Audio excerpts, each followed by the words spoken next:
John Campese, Executive Director, one of the founders. We founded Infinity in 2006 for the 2007 season. My name is Richard Cravens. I'm Artistic Director, Infinity Percussion. My name is Sophie. I'm in the visual ensemble and I've been in Infinity for 3 seasons now. My name is Nicholas Welsh. I'm 23 years old. I'm from Cape Coral, Florida. I'm in the snare drum section and I've been at the World Organization for 2 years. My name is Zach Martins. I'm from Boynton Beach, Florida originally. I play snare drum and this will be my 4th season at Infinity.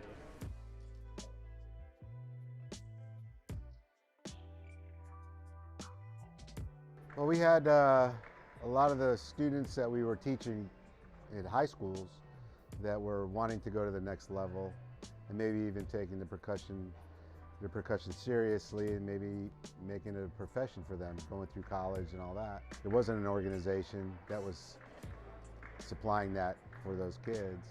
And we started it very small. I mean, it was basically out of the high school, and it was all high school kids, and there was more interest in the activity itself, which brought, more kids from outside, and then we had to expand on that, and now we're up to 3 groups. I started consulting with Infinity back in 2011. The first year really kind of got things going was 2013 for me with I2, and really talking John into starting a 2nd group, and really it was time for the organization. We'd grown so much and there was so much potential for another group here, and 2013 was the first year for that. The first show I ever saw was There Will Be Blood in 2015. I was 16, marching a group called Marcado that no longer exists, but it was my first year being in Dayton, and that was the first show I ever saw. I was in like the nosebleeds of the arena, like all the way at the top, and that was the first experience I ever had with the organization.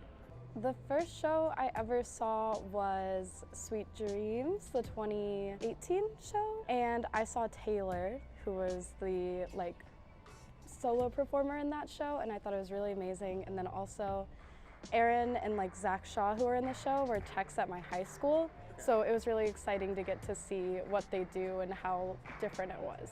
The first show I saw, I believe, was the 2016 show, the Everything Starts From a Dot show. I was in WGI Orlando with my high school. It was cool to watch a world-class drumline from another place, but yeah, that was my first experience.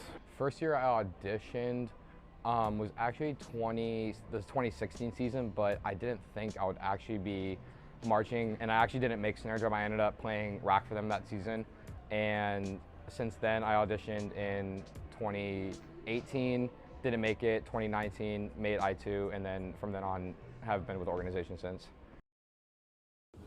At the direction of Public Health, Dayton and Montgomery County, and in consultation with the Ohio Department of Health and Governor DeWine, WGI Sport of the Arts is canceling the 2020 WGI World Championships for color guard, percussion, and winds.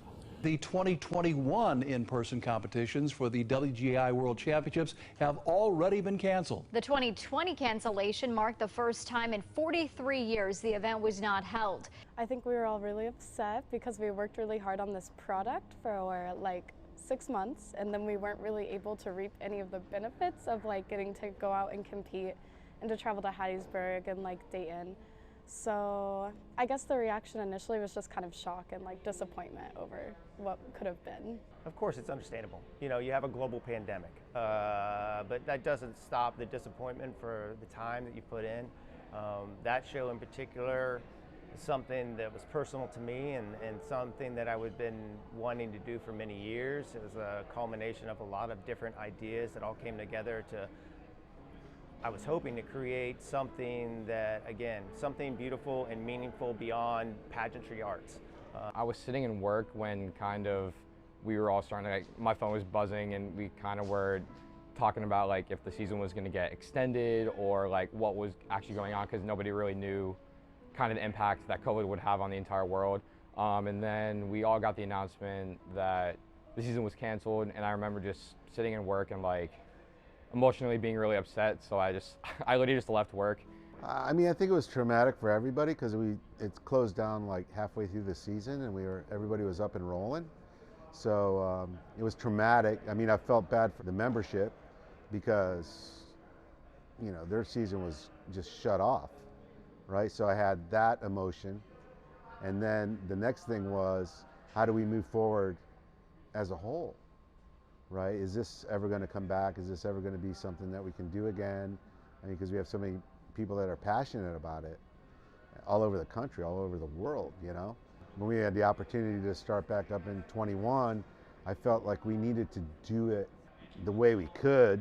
Obviously, we didn't have the performance opportunities like we do normally, and that's stressful because we don't have the ask. It's hard to ask for people to help us when they're not seeing us. We wanted to do something for the membership that kept an interest there in not only the organization, but just pageantry arts in general. We wanted to keep the heartbeat alive, for WGI and for ourselves. And so we had many different ideas of what that might be. Is that a completely virtual thing? Is that a more traditional show that we videotape? And then hopefully, as COVID allowed us to have some attendance for in-person, and I think we were able to achieve that. Honestly, the talent level that we have with the organization and the group this year is a testament to us to be able to do something last year. Not everybody went out last year. Not everyone afforded the kids that opportunity. And I think, again, as a young performer, you have a limited time to do this. And so, yeah, I know we've extended the ages and stuff like that for age out, but to give them that opportunity, at least in some capacity, to get together with your friends and do what they love to do was really important. But it was tough not being seen like we normally are, and it was tough not for the membership to not show their art to everybody, because they were very good regardless. We were thankful for that. I knew I wanted to come back because I knew these guys wanted to come back, and I've grown really close with my section, and we've just created like this bond over the past few years, and I knew I had to be here to make sure I was fulfilled. Everybody, so many people wanted to come back from 2020 and last year, and it was just so refreshing to be able to do the thing again with all the dudes that I've been with for so long. I think the attitude, of our moving forward is, what are we? What are we trying to be? And we just got to get more exposure. I think that's the next thing for us. I think one thing that is different is last year, because we had to reduce the amount of time that we could rehearse together.